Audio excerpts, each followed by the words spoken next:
అందరికీ నమస్కారం. నా పేరు తోటిటి సందీప్ ఐశ్వర్, యువజన కాంగ్రెస్ రాష్ట్ర ఉపాధ్యక్షుడిగా పనిచేస్తున్నాను.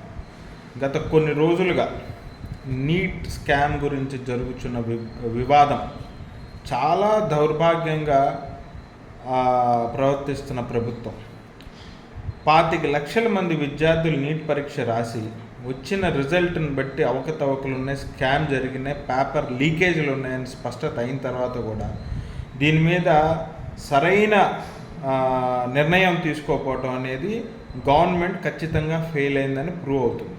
25 లక్షల మంది విద్యార్థులు రీకండక్ట్ చేస్తే మళ్ళీ ఒకసారి రివిజన్ చేసుకొని చదువుకోవాల్సిందే, అసలు ఏం చేయబోతుంది ప్రభుత్వం అని వాళ్ళు తికమకైపోతున్నారు. ఇలాంటి పరిస్థితుల్లో మీరు స్పందించకపోవటం అనేది నిజంగా దౌర్భాగ్యం. ఎన్డీఏ కూటమిలో ఉన్న చంద్రబాబు నాయుడు గారికి అలాగే పవన్ కళ్యాణ్ గారికి మేము ఒకటే సూచిస్తున్నాం. అయ్యా, మీరు ప్రజల పక్షాన ఉంటారా, స్కాముల పక్షాన ఉంటారో తెలుసుకోండి.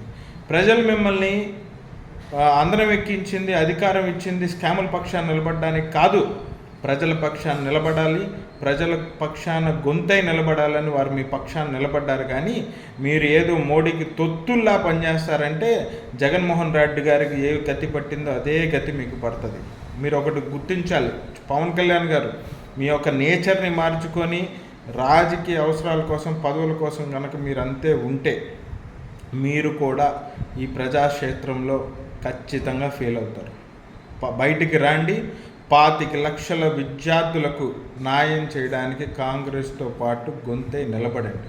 లేని పక్షంలో స్కామ్లో మీరు కూడా భాగస్వాములు అవుతారు. ఈ స్కామ్లో మీరు కూడా నోరు ఎత్తకపోతే ఈ స్కామ్లో మీరు కూడా ఇండైరెక్ట్గా భాగస్వామ్యం తీసుకున్నట్టే. మేము ఒకటే ప్రశ్నిస్తున్నాం. మన్మోహన్ సింగ్ గారిని మౌనముని అని ముద్రేశారు ఒక ఫేక్ ప్రచారం చేసి, కానీ నిజమైన మౌనముని ఎవరంటే మోడీ గారు.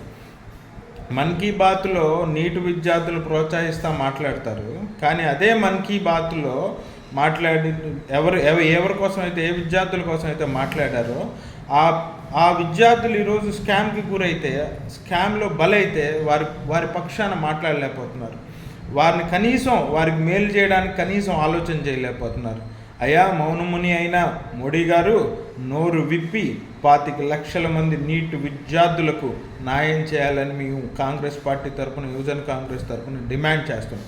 ఇంకొకటి మేము చాలా స్పష్టంగా తెలియజేస్తున్నాం, మీరు కనుక ఇదే వైఖరి కొనసాగిస్తే మీరు చాలా దౌర్భాగ్య స్థితిని ఎదుర్కొంటారని ఈ సందర్భంగా హెచ్చరిస్తున్నాం.